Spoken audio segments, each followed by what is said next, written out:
வணக்கம். பிக் பாஸ பொறுத்தவரைக்கும் பார்த்தீங்கன்னா, இந்த வாரம் நாமினேஷன்ல இருக்கிறதுல மிக முக்கியமான நபர் அப்படின்னு சொல்லக்கூடிய நபர் கனி. கனிய வந்து இந்த வாரம் வந்து எலிமினேஷன் பண்ணிட்டாங்க. இது வந்து மிகப்பெரிய ஒரு ஆச்சரியம். ஏன்னா, பிக் பாஸ் ஸ்டார்ட் பண்ணதுலேருந்து கிட்டத்தட்ட ஒரு 40 நாள் ஆச்சு. இந்த 40 நாள்ல வந்து பார்த்தீங்கன்னா, கனி ஒரு ட்ரிப் கூட நாமினேஷன்ல வரல.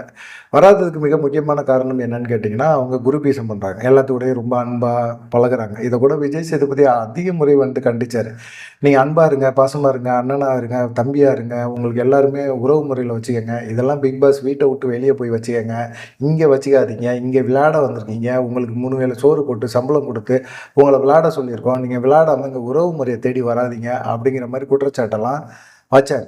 அதுக்கப்புறம் கனி திருந்துவாங்க அப்படின்னு பார்த்தாங்க. கனி திருந்தல. திரும்ப திரும்பவும் அதே செயல்கள தான் செஞ்சுக்கிட்டே இருக்கிறாங்க. இதனால கேம் வந்து பாதிக்கப்படுது. ஏன்னு கேட்டீங்கன்னா, எஃப்ஜேயும் சரி, சபரியும் சரி, அ ர ஜ ரம்யாவும் சரி, எல்லாருமே பார்த்தீங்கன்னா, இவங்களோட சார்ந்து தான் இருக்கிறாங்க. இது வந்து புடிக்கவே இல்ல. பிக் பாஸுக்கும் புடிக்கல, பிக் பாஸ்ல இருக்கவங்களுக்கும் புடிக்கல. ஒரு சைடு பார்த்தீங்கன்னா, திவாகர் வாட்டர்மெலன் ஒரு சைடு கனிய ஆதரிக்கிறாரு, ஒரு சைடு கனிக்கு எதிரா பேசுறாரு. இப்படி தொடர்ந்து இதே வந்துகிட்டே இருக்குது. ஒரே ஒரு தடவ நாமினேஷன்ல வந்து இந்த தடவ வந்துட்டாங்க. வந்தோனே பார்த்தீங்கன்னா, இப்போ நாமினேஷன்ல எப்படியாவது கனி வந்தா போதும் அப்படிங்கிற மாரி பிக் பாஸே இருந்தாரா? அப்படிங்கிற மாரி தெரியல. ஏன்னு கேட்டீங்கன்னா, கனிக்கான வாய்ப்பு இது இல்ல. கனி வந்து ஒரு 5வது, 6வது இடத்துல இருக்கிறாங்க. ஆனா, கடைசி இடத்துல இருக்கிறது யாருன்னு கேட்டீங்கன்னா, ரம்யா. அதுக்கு மேல இருக்கிறது சுவிக்ஷா. இவங்க 2 பேர் தான் இருக்கிறாங்க. இவங்க 2 பேர்ல யாராவது ஒருத்தங்க எலிமினேஷன் ஆவாங்க. ரம்யா கண்டிப்பா போவாங்க. அரோரா கூட இந்த வீக்ல வந்து கொஞ்சம் விளையாண்டு மேல போயிட்டாங்க. டாப்ல போயிட்டாங்க. எப்பயுமே அரோரா வந்து லாஸ்ட்ல இருப்பாங்க. அவங்க வீட்டுக்கு போணும்னு சொல்றாங்க. ஆனா அவங்கள உட்கார வைக்கிறாங்க அங்க பிக் பாஸ்.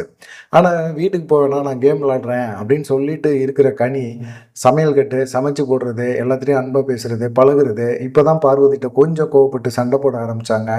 இந்த ரோஸ்ட் பண்ற விஷயம்லாம் பார்த்தீங்கன்னா, மக்களுக்கும் பிடிக்கல. பிக் பாஸ்க்குமே பிடிக்கல. கனி அங்க வந்து வேஸ்ட்டு.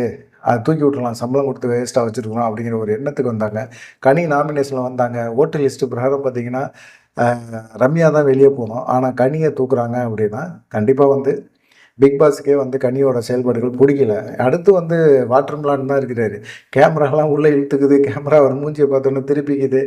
கேமராக்கு முன்னாடி பேசுறதுக்குன்னு ஒரு வார்த்தை வரவு செலவுலாம் இல்லையா? ஏன்யா இப்படி பேசுற? அப்படிங்கிற மாரி தான் தோணுது.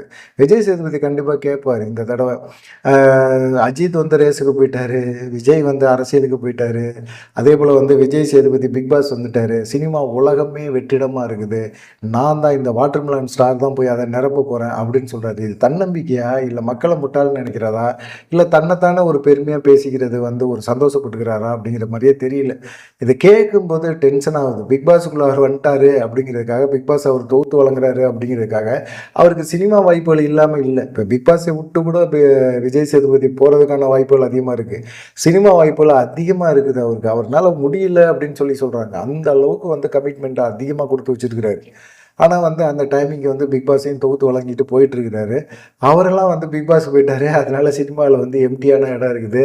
அந்த எம்ப்டி இடத்த ஃபில்லப் பண்ண போறது நான் தான் அப்படின்னு உலக தமிழ் மக்களே அப்படின்னு அந்த மனுஷன் பேசுற பேச்சு இருக்குல்ல, அது பிக் பாஸுக்கே புடிக்கல. அடுத்த வாரம் வாட்டர்மெலன் தான் கசக்கி புளிச்சு வெளியேத்திருவாங்கன்னு நெனைக்கிறேன். சரி இந்த வாரம் நாமினேஷன்லேருந்து பாவம் கனி வெளியேறிட்டாங்க. பாவம் கனின்னு சொல்ல வேண்டிய அவசியம் இல்ல. சரி கனிக்கு எவ்வளோ ஒரு நாளைக்கு சம்பளம் அப்படின்னு பார்த்தீங்கன்னா, ரூ. 10,000 சம்பளம் குடுத்துருக்காங்க. கம்மி தான். ரூ. 10,000ங்கிறது கம்மி தான். இருந்தாலும் ரூ. 10,000 சம்பளம் வாங்கியிருக்காங்க. 42 நாள் வீட்டுக்குள்ள தங்கியிருக்கிறாங்க. மொத்தமா ரூ. 4,20,000 சம்பளமா வாங்கிட்டு அவங்க வெளியேறாங்க. கனி வெளியேறினது எத்தன பேருக்கு சந்தோஷமா இருக்குது? எத்தன பேர் வந்து கனி அப்பாடா போட்டுன்டா. அவங்க உள்ள விளையாடுற கேமே வந்து தடுக்குறாங்க. ஒவ்வொருத்தவங்களும் இண்டிவிஜுவல் கேம் விளையாடாம செய்றாங்க அப்படிங்கிற மாரி நினைக்கிறீங்க? அப்படிங்கிறவங்க மட்டும் கமெண்ட் பண்ணுங்க. நம்ம சேனல வந்து சப்ஸ்கிரைப் பண்ணி பாருங்க. நன்றி, வணக்கம்.